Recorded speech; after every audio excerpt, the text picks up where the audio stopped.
Hey there! Welcome to Majesty Coffee's Latte Art 101 class, the basics of latte art. Let's get started.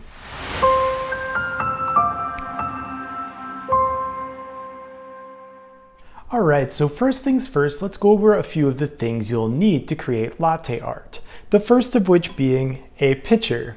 I prefer one with a nice sharp spout in order to create nice crisp lines while free pouring latte art. Next, we're going to need some milk. My milk of choice is going to be whole milk because it's high in fats, proteins, and sugars and creates really good latte art.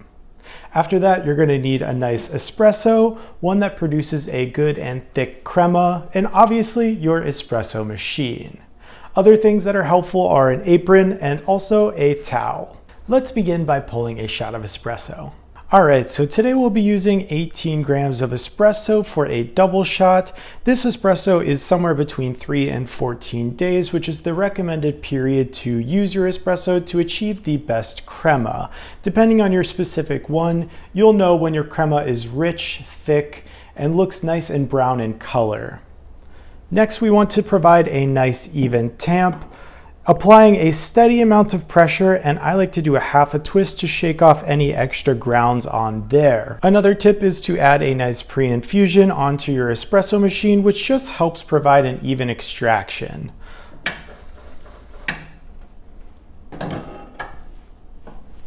Alright, here we go. And I'll be pulling this into a nice clear glass so you can see what's going on.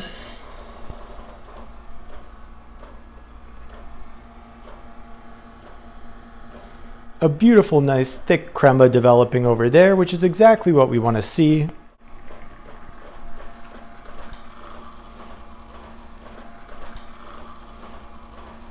Alright, so when your espresso is finished, or you can also steam simultaneously, you want to purge your steam wand, which just frees up any loose water that might be hanging out in there, cleaning it off to ensure there's no stuck-on milk. Next, you want to completely submerge your steam tip so it's completely submerged in the milk. And you can also rest the spout of your steaming pitcher onto the side of your steam wand like so, locking it into place to make sure it's nice and secure while you're steaming in there. So first you submerge, lock it into place, and then you're going to pull back slightly, allowing the incorporation of air or aeration to take place. Depending on your specific drink, today we're going for a latte. You want to aerate for about a second, maybe 2 seconds tops, and then completely submerge again. At this point, I like to do a tilt, which helps create a whirlpool action and sucks the bubbles into the middle. So let's show you all of that in action. Completely submerging,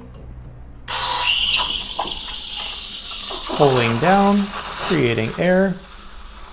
And now I've got my cyclone action going, sucking the bigger bubbles into the center.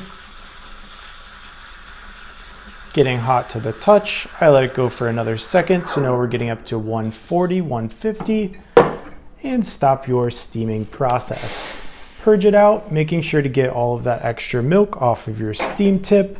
At this point, you may have some bigger bubbles. What you want to do is just tap those out. Keep your milk swirling to ensure that all of the microfoam stays incorporated. Grab your espresso. I also like to tap out the bubbles here and swirl that as well, just to give you a nice canvas before pouring. And what you want to do is start high and slow with a nice steady stream in the center, working your way around. And I'm going to create a heart, so I'm going to dip down as close as possible, create a blob, and then pull through with a nice thin stream, just like so, to create the heart. So there you have it. There is how to create a basic latte art design. So I hope you've learned something new here today. Whether you're a business owner trying to wow your customer or a home user wanting to take your espresso to the next level, our Latte Art Mastery course was designed specifically with you in mind. We guarantee it'll improve your latte art within 30 days, or it's totally free. Try it out on majestycoffee.com/latte. Thanks for joining, and we'll see you in the next class.